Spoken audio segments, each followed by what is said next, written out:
Welcome to Kenton's videos. Enjoy the video. You start by getting the physical pieces ready: modem, Zyxel router, an Ethernet cable, and a laptop or phone. Plug the modem into power and wait until its signal lights are stable. Then connect the modem's Ethernet port to the router's WAN port and power the router. Once done, connect your PC to a LAN port or use the router's default Wi-Fi to log in. Make sure to note the default IP 192.168.1.1 and the admin credentials on the label. You now access the Zyxel web GUI by opening a browser to 192.168.1.1 and logging in as admin. Follow the quick setup wizard.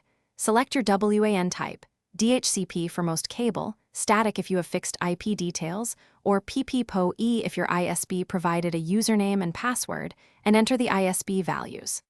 Once done, configure your wireless SSID and a strong passphrase. Select WPA2 or WPA3 security, and immediately change the default admin password so the device is secure against unauthorized access. You finish by saving settings and rebooting the router.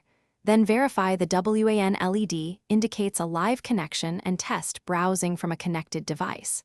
Make sure to check for and install firmware updates and export a backup of the working configuration so you can restore it quickly.